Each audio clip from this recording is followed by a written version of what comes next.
Now, the fallen Raila Odinga, who has been referred to as the icon of Africa's democracy, is a leader who holds the record as Kenya's longest-running presidential candidate since the inception of multi-party democracy in 1991. Odinga has vied for presidency a record 5 times, 2 of which he came very close, yet too far. As Duncan Khaemba reports, his was a story of a leader who ruled but never reigned.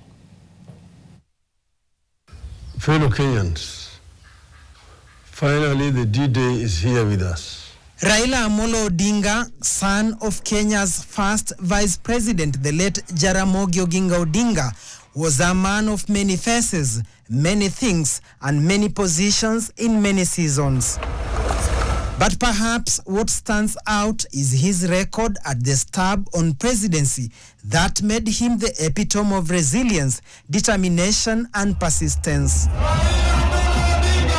For 5 times, he vied for presidency without giving up on his dream of becoming Kenya's president. That's why we said that all Kenyans of goodwill should converge tomorrow, march together to the center of the city. And once we gather to the center of the city, it shall be a grand march to State House to claim our victory. Since 1997, with the exception of 2002, Raila Odinga has contested in all presidential elections whose outcome saw him end up in striking a political consensus with the one holding power for political partnerships for the country's cohesion.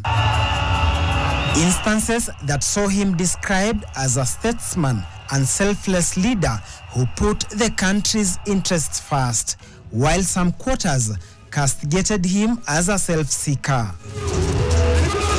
After the December 1997 general election, President Moi's ruling party KANU was walking a tightrope because of a nearly hung parliament, where opposition and ruling party KANU had almost equal number of members of parliament. Moi and Odinga forged a political deal that culminated into Raila Odinga dissolving his NDP party and joining KANU, and was appointed into cabinet. 2007 was arguably Raila Odinga's best shot at the presidency, and it is believed he won the election, which was contested, leading to political violence in some parts of the country. It took the intervention of the international community to restore political order in the country, led by the late Kofi Annan, who negotiated and crafted a power-sharing deal between Odinga and then President Mwai Kibaki in February 2008, the National Accord. He became the second and last prime minister in the country's history after Jomo Kenyatta in 1963. In 2013, 2017, and 2022, Odinga was on the ballot as well.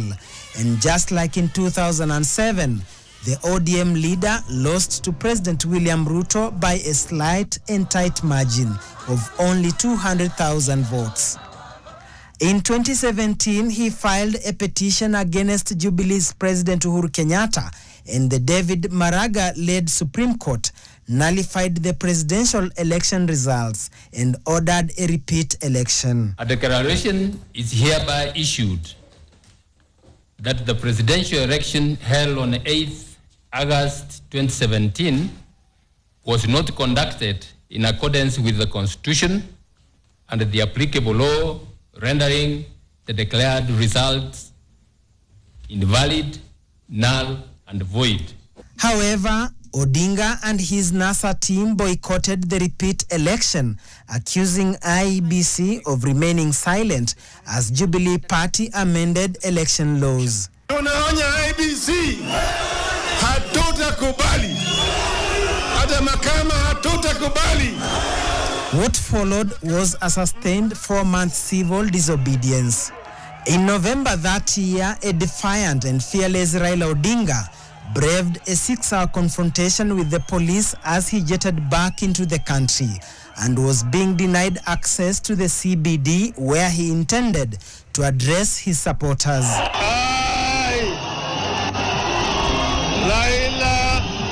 Amolo Odinga. The climax of his sustained defiance was on January 30th, 2018, when he was publicly oathed as the people's president at the historic Uhuru Park grounds, which initially had been cordoned off by police.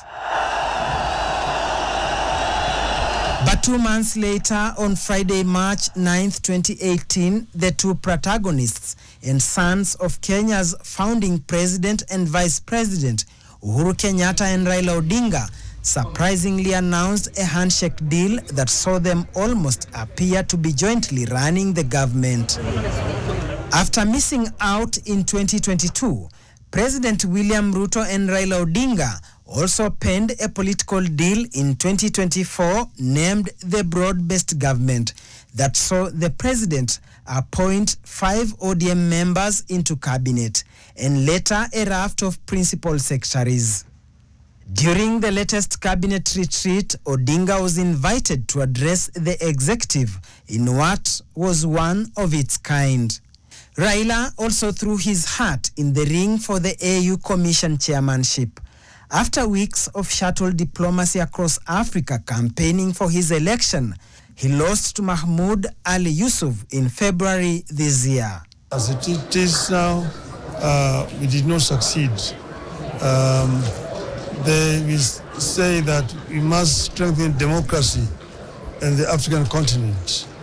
And therefore, myself conceding defeat, and I want us to use this as an example of strengthening democracy in our continent. For Raila, he might not have won the presidency, but has never been in the political cold. All the 4 administrations from Moi, Mwai, Muigai and now Ruto have given him a slice of their governments. An enigma, Democrat, human rights defender, engineer of Kenya's politics, Pan-Africanist, nationalist and statesman, or simply Baba, are some of the many titles that Raila Amolo Odinga will carry to his grave. A man described by many as an icon of democracy, or a person who ruled but never reigned. Duncan Haemba, NTV.